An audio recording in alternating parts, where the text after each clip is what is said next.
प्रातः काल का समय था। गुरुकुल में हर दिन की भांति गुरुजी अपने शिष्यों को शिक्षा दे रहे थे। आज का विषय था आत्मा। आत्मा के बारे में बताते हुए गुरुजी ने गीता का ये श्लोक बोला। नैन छिन्दन्ति शस्त्राणि नैन दहति पावकः न चैन क्लेदयन्त्यपो न शोषयति मारुतः। अर्थात आत्मा को न शस्त्र छेद सकते हैं, न अग्नि जला सकती है, न जल उसे गला सकता है और न हवा उसे सुखा सकती है। इस आत्मा का कभी भी विनाश नहीं हो सकता है, यह अविनाशी है। ये सुनकर एक शिष्य को जिज्ञासा हुई। वह बोला, किंतु गुरुवर यह कैसे संभव है? यदि आत्मा का अस्तित्व है, वो अविनाशी है, तो भला वो इस नाशवान शरीर में कैसे वास करती है और वो हमें दिखाई क्यों नहीं देती? क्या सचमुच आत्मा होती है? गुरुजी मुस्कुराए और बोले, पुत्र आज तुम रसोई घर से एक कटोरा दूध ले लेना और उसे सुरक्षित अपने कमरे में रख देना, और कल इसी समय वह कटोरा लेकर यहाँ उपस्थित हो जाना। अगले दिन शिष्य कटोरा लेकर उपस्थित हो गया। गुरुजी ने पूछा, क्या दूध आज भी पीने योग्य है? शिष्य बोला, नहीं गुरुजी, ये तो कल रात ही फट गया था। लेकिन इसका मेरे प्रश्न से क्या लेना देना? गुरुजी शिष्य की बात काटते हुए बोले, आज भी तुम रसोई में जाना और एक कटोरा दही ले लेना, और कल इसी समय कटोरा लेकर यहाँ उपस्थित हो जाना।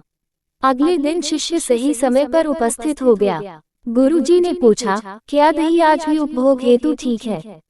शिष्य बोला, जी हाँ गुरुजी, ये अभी भी ठीक है। अच्छा ठीक है, कल तुम फिर इसे लेकर यहाँ आना, गुरुजी ने आदेश दिया। अगले दिन जब गुरुजी ने शिष्य से दही के बारे में पूछा तो उसने बताया कि दही में खटास आ चुकी थी और वह कुछ खराब लग रही है। इस पर गुरुजी ने कटोरा एक तरफ रखते हुए कहा, कोई बात नहीं, आज तुम रसोई से एक कटोरा घी लेकर जाना और उसे तब लेकर आना जब वो खराब हो जाए।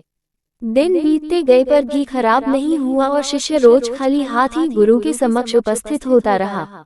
फिर एक दिन शिष्य से रहा नहीं गया और उसने पूछ ही लिए, गुरुवर, मैंने बहुत दिनों पहले आपसे प्रश्न किया था कि यदि आत्मा का अस्तित्व है, वो अविनाशी है, तो भला वो इस नाशवान शरीर में कैसे वास करती है और वह हमें दिखाई क्यों नहीं देती?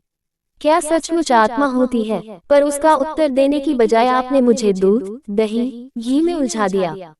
क्या आपके पास इसका कोई उत्तर नहीं है? इस बार गुरुजी गंभीर होते हुए बोले, वत्स, मैं ये सब तुम्हारे प्रश्न का उत्तर देने के लिए ही तो कर रहा था। देखो, दूध, दही और घी सब दूध का ही हिस्सा है, लेकिन दूध एक दिन में खराब हो जाता है, दही 2-3 दिनों में, लेकिन शुद्ध घी कभी खराब नहीं होता।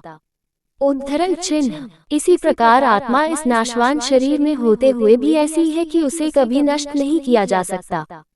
ठीक है गुरुजी, मान लिया कि आत्मा अविनाशी है, लेकिन हमें घी तो दिखाई देता है पर आत्मा नहीं दिखती। शिष्य, गुरुजी बोले, घी अपने आप ही तो नहीं दिखता ना। पहले दूध में जामन डालकर दही में बदलना पड़ता है, फिर दही को मथ कर उसे मक्खन में बदला जाता है, फिर कहीं जाकर जब मक्खन को सही तापमान पर घंटों पिघलाया जाता है तब जाकर घी बनता है। हर इंसान आत्मा का दर्शन यानी आत्म दर्शन कर सकता है, लेकिन उसके लिए पहले इस दूध रूपी शरीर को भजन रूपी जामन से पवित्र बनाना पड़ता है। उसके बाद कर्म की मथनी से इस शरीर को दीन दुखियों की सेवा में मथना होता है और फिर सालों तक साधना व तपस्या की आंच पर इसे तपाना होता है, तब जाकर आत्मदर्शन संभव हो पाता है।